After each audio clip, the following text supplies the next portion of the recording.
दोस्तों, आज की कहानी है पतिदेव जमीन के कागज पर साइन करवा के सासू माँ को वृद्धा आश्रम भेज दो। दोस्तों, कहानी शुरू करने से पहले अगर आपने चैनल को सब्सक्राइब नहीं किया हो तो कर लीजिए ताकि आपके पास पहुंचे हर नया वीडियो। माँ, तुम्हें यह तकलीफ होती है, हालांकि ये घर भी तुम्हारा ही है, लेकिन मैं सुबह अपने काम पर चला जाता हूँ और तुम्हारी बहू हेमा भी अपने ऑफिस चली जाती है।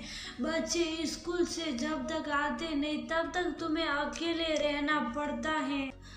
और देखो, तुम्हारी तबीयत भी ठीक नहीं रहती, इसलिए मैंने सोचा है कि पास में एक हॉस्पिटल है, वहाँ तुम्हारे रहने का इंतजाम कर दूँ। कुछ दिन में आप ठीक हो जाएगी तो फिर घर ले आएंगे। कमला देवी बेटे विवेक की बातें सुनकर चुप साफ सुनिए ही जमीन की तरफ देखते हुए हामी में सिर हिला दिया। अगले दिन हमेशा की तरह बहू रानी शॉपिंग को निकल गई। लौटने पर नौकर से बोली, साई नाश्ते का अच्छे से इंतजाम करो, आज किटी पार्टी है, मेरी कुछ सहेलियां आ रही हैं।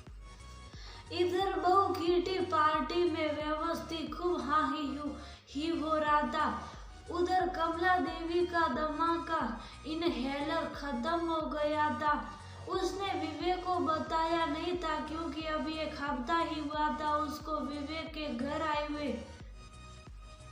लगभग एक महीना पहले कमला देवी के पति का देहांत हो गया था। तब वो अपने छोटे से शहर में रहती थी। पति के मौत के बाद बेटा उन्हें अपने साथ शहर ले आया था, जहाँ वह नौकरी करता था और अपनी बीवी बच्चों के साथ रहता था। लेकिन जब कमला देवी की सांस फूलने लगी तो न चाहकर भी उन्होंने बहू को आवाज लगाई। बहू की सहेलियों ने बताया कि तुम्हारी सास आवाज दे रही है। हेमा चेहरे पर झूठी मुस्कान सजाकर उठी और सास के कमरे में घुसते ही गुस्से में बोली, देखो, आपको शहर के बारे में मालूम नहीं है, ऐसे किसी पार्टी के बीच में बुलाया नहीं जाता। कमला देवी खांसे जा रही थी, उनकी सांस घुट रही थी। हेमा बड़बड़ाए जा रही थी, अब मुझे मत बुलाना, जो कुछ चाहिए नौकर से बोल दो। कमला देवी की बात सुने बिना ही हेमा बाहर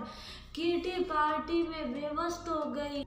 कमला देवी की हालत बहुत गंभीर हो रही थी, अस्थमा का अटैक हो गया था। अचानक से उन्हें कुछ याद आया। उन्होंने अपने बक्से को खोला, उसमें एक पुराना पर्स था। उसे जल्दी से खोला, उसमें एक पुराना आधा इस्तेमाल किया हुआ इनहेलर था। उन्होंने जल्दी से इनहेलर किया तो उनकी तबीयत थोड़ी संभलने लगी, पर उनकी आंखों से आंसू गिर रहे थे। अपने बहू बेटे की निष्ठुरता पर नहीं, अपने पति को याद करके। ये वही पर्स था जिसे उनके पति ने पिछले साल उपहार में लाकर दिया था। जब कमला देवी ने कहा था कि पर्स तो बहुत है मेरे पास, तो उनके पति ने कहा था, देखो, तुम्हें दमा का रोग है और तुम अक्सर दवाई भूल जाती हो। कुछ दवाई और इनहेलर की एक डिब्बी में इसमें रख देता हूँ, कभी भूल जाओ तो इसे निकाल देना। फिर कमला देवी कुछ और सोचने लगी, उन्हें कुछ और याद आया। उन्होंने उसी पर्स में एक छोटी सी पर्ची देखी। अब उनमें एक अजीब सी हिम्मत ही जाने लगी थी। कमला देवी ने दराज से एक पेन निकाला, एक पेपर पर कुछ लिखा और अपनी सड़ी का सहारा लेकर धीरे धीरे कमरे से बाहर, फिर घर से बाहर निकल गई। शाम को घर में कोहराम मचा हुआ था।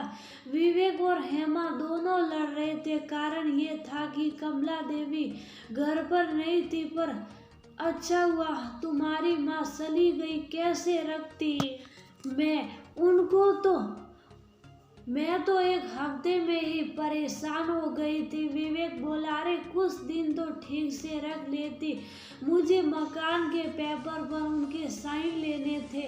उसके बाद तो हॉस्पिटल के बहाने वृद्धा आश्रम में रखने की बात कर ली थी। अब कहाँ ढूंढूं, पता नहीं कहाँ चली गई। तभी विवेक के फोन पर एक कॉल आती है।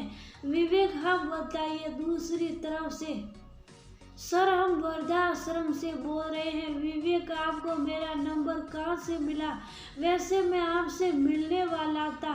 नहीं सर, आप जिन्हें पहुंचाना चाहते थे वो यहाँ आ गई हैं और वो ने कहा है कि आप जिस कागज को लेने यहाँ आएंगे वह उनके कमरे के दराज में है और उस पर साइन भी कर दिए हैं। ये कहकर फोन काट दिया गया। फोन रहकर प्रबंधक ने कमला देवी को बड़े सम्मान से देखा। कमला देवी बड़े शांत भाव से अपने कमरे के पलंग पर बैठी हुई थी।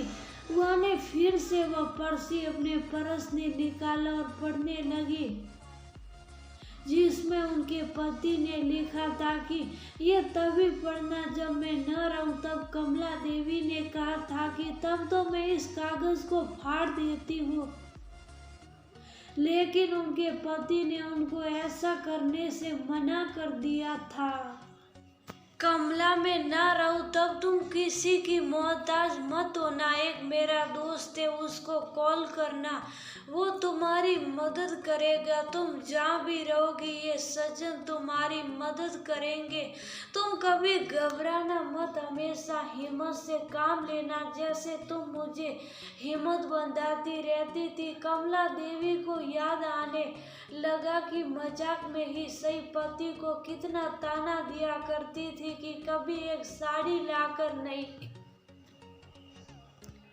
दिया, कभी घुमाने फिराने लेकर नहीं जाते। आज कमला जी बहुत खुश थी और आसमानों की तरफ देखा कि दूर आसमानों के उनके पति मुस्कुरा रहे हैं, क्योंकि आज पति का ये उपहार न सिर्फ उसमें स्वाभिमान भर गया बल्कि उसका हृदय इस प्रार्थना से भर उठा कि धन्यवाद आपका दुनिया का हर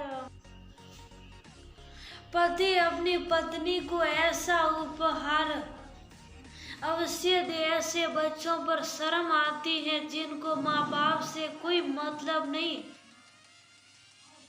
बस उनकी जायदाद से मतलब होता और माँ बाप पर एक रुपया खर्च करना वह बहुत समझते हैं। ऐसा नहीं होना चाहिए। माँ बाप के ऊपर तो हमें खुशी खुशी सब कुछ कुर्बान कर देना चाहिए।